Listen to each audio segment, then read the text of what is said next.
থানার ওসি বলছেন যে আমাদের এই থানার অনেক বড় জায়গা আছে যেখানে তোমাদেরকে মেরে পুঁতে দিলেও কিন্তু কেউ কোনো খোঁজ তল্লাশ পাবে না, এরকমভাবে আমাদেরকে থ্রেট দেয়। তারপরে আমাকে যখন মারতে মারতে আমি ভয় না পাওয়াতে ওসি বলছে একে এত মারা হচ্ছে, লাঠিটা কেন ভাঙছে না, কেন তার মুখে ভয়ের চাপ পড়ছে না। তারপরে আমাদের যিনি জেলা সম্পাদিকা ছিলেন তাকে অত্যাচার করে আমাকে তারপর ওই রুম থেকে অন্য একটা রুমে নিয়ে যায়, যেখানে আরও যে ছাত্রীরা ছিলেন সেখানে আমি যাই। তারপরে একের পর এক সকলকে ডেকে ডেকে মানে এরকম টেনে হিচড়ে নিয়ে আনতে আনতে সকলকে মেরেছে, সকলের উপর অত্যাচার হয়েছে। এবং যখন আমরা খেয়ে রেস্ট নিচ্ছিলাম তারপরে আমাদের অভিভাবক যিনি আমাদের সঙ্গে দেখা করতে এসেছিলেন, যখন আমাদেরকে ওসির রুমে নিয়ে যাওয়া হয় আবার আমাকে যখন ডাকা হয় যে চলো অভিভাবক এসছে দেখা করে আসবে, তখন আমি যাই। এবং এই যে এত মারার ফলে আমি ঠিকমতো হাঁটতে পারছিলাম না, সোজা হয়ে দাঁড়াতে পারছিলাম না। তখন বাকি যে পুলিশ কর্মীরা তারা বলছে যে তুমি এরকম ঢং করছো কেন, তোমাকে তো কিছুই করা হয়নি। আমি ওইভাবে থানার ওসির কাছে যাই। তারপরে ওসি ম্যাডাম সেখানে বলছে যে যখন অভিভাবক আমাকে দেখছিলেন যে আমাকে কোথাও মারা হয়েছে কিনা বা কেমন আছি খোঁজ খবর নিচ্ছিলেন, তখন হচ্ছে ওসি বলছেন যে তোমাকে তো কিছুই করা হয়নি, আর আপনি একে এমনভাবে দেখছেন কেন, যে আমি কি এতটাই পাশবিক, মানে এই যে আমাদেরকে এত অত্যাচারের পরেও কিন্তু এইভাবে তিনি অস্বীকার করছেন যে থানার মধ্যে আমাদেরকে কিছু করা হয়নি। তারপরে একের পর এক সকলের সঙ্গে অভিভাবক দেখা করেন।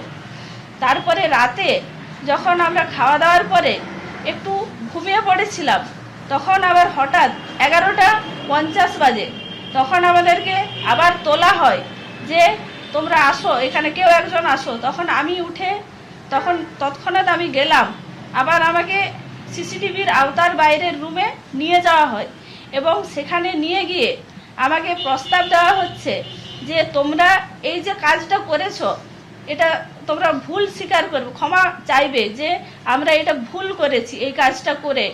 তখন আমি বলি এটা তো আমাদের ন্যায্য দাবি এবং আমরা এমন কোনো অন্যায় কাজ করিনি যে আমরা ক্ষমা চাইতে হবে আমাদেরকে।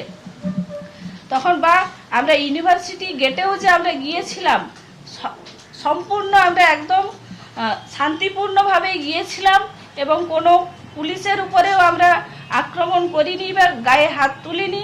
তাছাড়া কোনো ছাত্রকেও জোর জবরদস্তি আমরা করিনি যে ক্লাস করতে হবে না, বা রাস্তাঘাটেও কোনো আমরা সমস্যা করিনি। তাহলে আমরা কোনো অন্যায় কাজ করিনি, কেন আমাদেরকে ক্ষমা চাইতে হবে? তখন দেখছে যে এইভাবে হবে না, তখন আমাকে আবার বলছে তোমার বাড়ির লোক কি করে, তোমার বাড়িতে কে কে আছে, এগুলো সমস্ত কিছু আমি যখন বলি, বলে যে বাড়িতে তোমার জানে যে তুমি এরকম এখানে এসছো? আমি বলি হ্যাঁ, আমার বাড়িতে সমস্ত কিছুই জানে, বাবাও এই সংগঠন করেন। যখন দেখছে বাড়ির এতেও ধমক দিয়েও হচ্ছে না, তাকে ভয় দেখানো যাচ্ছে না, তাহলে কেরিয়ারের নিয়ে আমাকে বলতে থাকে যে তোমার এত ডিগ্রি আছে, তাহলে তুমি তো ভালো চাকরি করতে পারো, এরকম তুমি কাজ করছো কেন?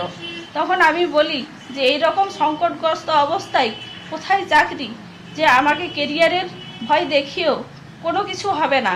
তখন বলছে এসপি বলেছেন যে তোমরা যদি ক্ষমা চাও তাহলে তোমাদেরকে ছেড়ে দেওয়া হবে, না হলে কিন্তু তোমাদেরকে বড় সড়ো কেস দেওয়া হবে। আমি বলি সেটা আমি এরকমভাবে ক্ষমা চাইতে পারবো না, কারণ আমি কোনো অন্যায় কাজ করিনি, আমি কেন ক্ষমা চাইব?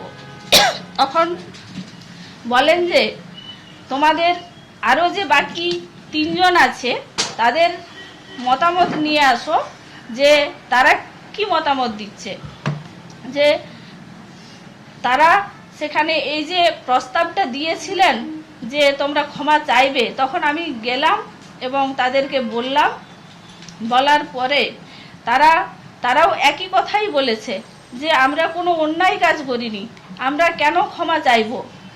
এইভাবে আমাদেরকে যে অত্যাচার থানার অভ্যন্তরে সিসিটিভির আওতার বাইরে এরকম জাত তুলে বা আরও মানসিক শারীরিক দিক থেকে যে আক্রমণ করা হয়েছে, আমি একটাই প্রশ্ন করতে চাই যে এইরকম সভ্য সমাজের মধ্যে থেকেও এই ট্রাইবেল কমিউনিটিতে আমি বিলং করে মানে যে সংগ্রামের মধ্য দিয়ে আজকে আমি এই বর্তমান অবস্থায় এসছি, আমি একজন গবেষক ছাত্রী, তাহলে এই প্রশ্নই আমি রাখতে চাই যে এইভাবে যে এই যে জাতপাত তুলে এই যে অসম্মান করা, এটা কিন্তু এখনো আমাদের এই সমাজ বা এই থানার অভ্যন্তরে ওসি সেটা করে দেখালেন।